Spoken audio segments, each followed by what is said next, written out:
नमस्कार मेरे प्यारे दोस्तों, मैं हूं आपका होस्ट शेफ धीरज।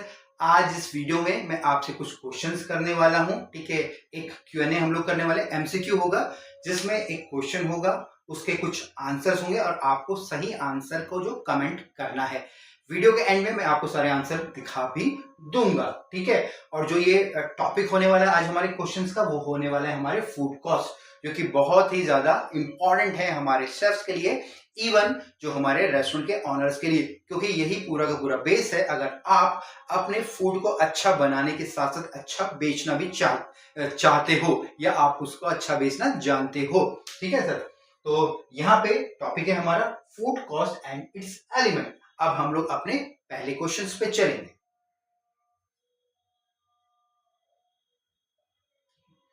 यहाँ पे जो पहला क्वेश्चन है वो है मेरा, What is the correct formula for calculating food cost of food consumed during a specific period? एक विशिष्ट अवधि के दौरान खपत किए गए भोजन की लागत की गणना करने का सही सूत्र क्या है? A, beginning inventory plus purchase plus ending inventories, प्रारंभिक इन्वेंट्रीज खरीदारी प्लस अंतिम इन्वेंट्रीज। बी ऑप्शन यहाँ पे हमारा, beginning inventories plus purchase minus ending inventory, प्रारंभिक इन्वेंट्री प्लस खरीदारी माइनस माइनस अंतिम इन्वेंट्री। ठीक है जी। सी ऑप्शन है मेरा यहाँ पे, ending inventory minus purchase plus beginning inventory.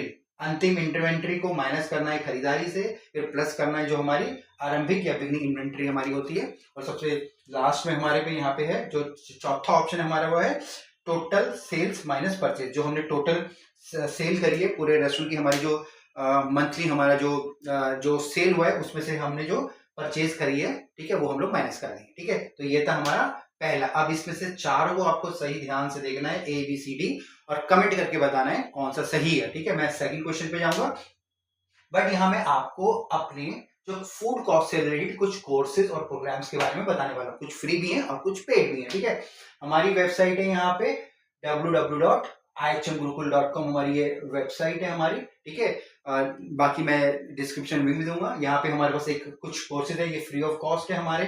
फिर इसके बाद हमारा ऑल अबाउट किचन कॉस्ट है, ठीक है, जो एक हमारा वीडियो प्रोग्राम है। तीसरा यहाँ पे हमारी एक 120 प्लस रेसिपीज की हमने एक शीट बनाई है, जिसमें जिसमें कम से कम 120 प्लस रेसिपीज की हमने जो फूड कॉस्ट निकाल के दिखाई गई है। तो ये सारी की सारी चीजें फूड कॉस्ट से रिलेटेड है। आप लोग जाके हमारी जो वेबसाइट है IHM Gurukul, वहां से ले सकते हैं और अपने मोबाइल से, लैपटॉप से या डेस्कटॉप से बैठ के ये सारी चीजें सीख सकते हैं। ठीक है सर, अब वापिस से हम लोग अपने क्वेश्चंस पे आते हैं। तो पहला क्वेश्चन हो गया था, अब हम आते हैं हमारे सेकंड क्वेश्चन पे।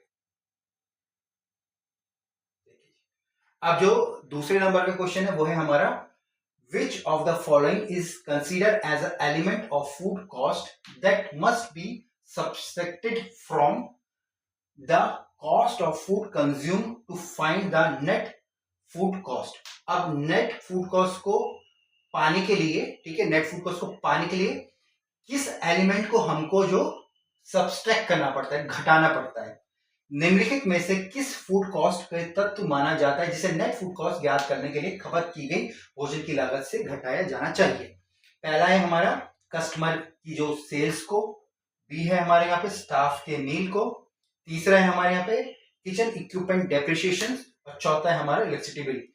अभी ग्राहक की बिक्री जो हमने कस्टमर को सेल्स करी है वो माइनस करेंगे, स्टाफ मील जो हमारे एम्प्लॉयज की के खाने पे जो हम लोग पैसा खर्च कर रहे हैं उसको, किचन के जो इक्विपमेंट का डेप्रिसिएशन होता है, मतलब जैसे आपने अभी 1 लाख का सामान खरीदा या 2 लाख का खरीदा है, एक साल के बाद वो लगभग 10% करीब कम हो जाएगा, उनका प्राइस से ज्यादा कम हो जाएगा, उसको, या फिर हमारे इलेक्ट्रिसिटी बिल को। ठीक है, तो आपको ए बी सी या डी इसमें से जो कमेंट के द्वारा अपने जो आंसर को वहां पे लिखना है।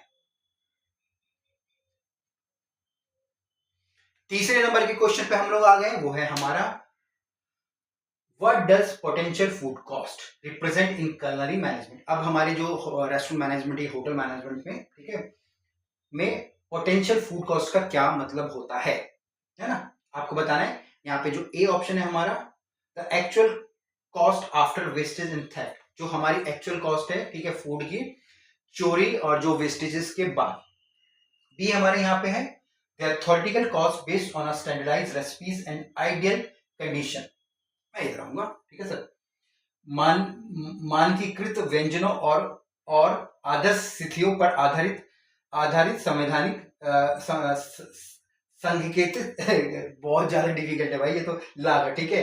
The theoretical cost based on standardise recipes and ideal condition. अब इसका मतलब अगर मैं बोलूं, जो हम लोग थ्योरेटिकल बेस्ड कॉस्ट बोलते हैं ना, स्टैंडर्डाइज एक रेसिपी स्टैंडर्डाइजेशन, उसको हम लोग बोलेंगे यहाँ पे जो पोटेंशियल फूड कॉस्ट है हमारी, जैसे हम लोग 30% बोलते हैं, 20% बोलते हैं, या 33% हम लोग बोलते हैं। सी है हमारे यहाँ the cost of food for the next month, अगले महीने की फूड कॉस्ट, ठीक है, अगले महीने की भोजन की लागत। और डी हमारे यहाँ पे the total labour cost in the kitchen, रसोई में कुल श्रम लागत, जो भी हम मैन पावर यूज करें उनकी जो टोटल कॉस्ट को हम लोग जो पोटेंशियल फूड की जो कॉस्ट हम लोग बोलते हैं। ए बी सी डी, इनमें से आपको आंसर करके बताना है कि कौन सा आपका जो सही आंसर है, कमेंट में आपको लिखना है ये। अब चौथे नंबर के क्वेश्चन पे हम लोग आ गए हैं। If a restaurant has a food cost percentage of 30, एक रेस्टोरेंट की जो फूड कॉस्ट की जो परसेंटेज है वो 30 है, and the cost of the food consumed is 1500, what are the total food sale. अब इसको मैं हिंदी में बोल देता हूँ, ठीक है ना।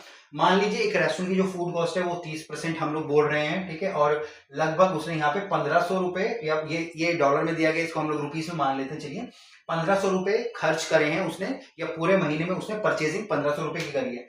अब तो हमको ये बताना है उसकी टोटल सेल कितनी हुई होगी, 4500 रुपए, 5000 रुपए, 3000 रुपए, या हमारे 6000 रुपए। ए बी सी डी, 30% उसकी जो फूड कॉस्ट आई है, और जो टोटल उसने उस मंथ में जो परचेजिंग करी है, ठीक है, टोटल जो उसकी इन्वेंट्री है वो है उसकी 1500 रुपए। तो आपको आंसर्स के द्वारा कमेंट में बताना है कि ए बी सी डी कौन सा जो सही है। अब हम लोग अपने यहाँ पे जो लास्ट क्वेश्चन पे आ गए हैं वो है हमारा which element refer to the difference between actual food cost and a potential food cost। अब कौन सा यहाँ पे जो तत्व है या एलिमेंट है क्योंकि आपकी डिफरेंस बता दे आपकी एक्चुअल फूड कॉस्ट और पोटेंशियल फूड कॉस्ट के अंदर। पहला है हमारा प्रॉफिट मार्जिन, बी आंसर है हमारा यहाँ पे फूड कॉस्ट का वेरिएशन, तीसरा है हमारे यहाँ पे ग्रॉस प्रॉफिट, और चौथा है हमारे यहाँ पे इन्वेंट्री टर्नओवर, ठीक है, ठीक है। तो अभी मैं टोटल अगर मैं बोलूं कि भाई इस दोनों के बीच में किस चीज का डिफरेंस होता है या किस लिए डिफरेंस होता है, मतलब एक ही चीज है, ठीक है ना, मतलब अगर हम लोग उसमें से वो माइनस करेंगे दूसरी चीज बन जाएगी। तो पहला ऑप्शन यहाँ पे था मेरा तो प्रॉफिट मार्जिन का, ठीक है, दूसरा था हमारे यहाँ पे फूड कॉस्ट वेरिएशन का, तीसरा हमारा ग्रॉस प्रॉफिट का, और चौथा हमारा जो इन्वेंट्री टर्न अराउंड का, टर्नओवर का, इन्वेंट्री टर्नओवर, ठीक है। तो ए बी सी डी इनमें आपको कमेंट करके आपको लिखना कौन सा आपका सही आंसर है, ठीक है। तो बाकी मैं आपको एक बार फिर से जो अपने ये कोर्सेज से आपको मैं बता देता हूँ, ठीक है, दीज आर वेरी इंपॉर्टेंट, ठीक है। आप लोग भी अगर किचन में और अच्छे से सीखना समझना चाहते हो, आगे बढ़ना चाहते हो, कॉमी 3 हो, सीडीपी बनना चाहते हो, सीडीपी हो, एग्जीक्यूटिव हेड शेफ बनना चाहते हो, ये सब चीजें बहुत जरूरी है, ठीक है। तो पहला, दूसरा, तीसरा, ठीक है, ये तीन स्पेसिफिकली तीन है जो कि फूड कॉस्ट से हमारे यहाँ पे रिलेटेड है। अब मैं आपको जो आंसर्स पे लेके चलता हूँ, ठीक है, आंसर्स ऐसे बताने नहीं चाहिए बट बताने पड़ेंगे, बोला था आपको, तो ठीक है। तो ये है हमारे आंसर, ठीक है जी। तो पहले का जो आंसर था वो है हमारी जो बी है, beginning inventories plus purchase minus ending inventory, तो ये पहला आंसर था। दूसरा हमको स्टाफ मील हटाना पड़ेगा हमको, ठीक है।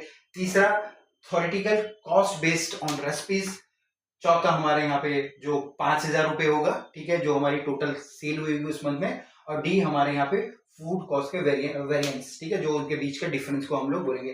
तो ए बी सी डी, ठीक है, ये अब आप लोग अपने जो कमेंट आपने करे आप जांच करके बताइएगा कितने क्वेश्चंस आपके सही, और सही बताइएगा कि आपने एक्चुअल में कितने सही आंसर दिए हैं, ठीक है सर।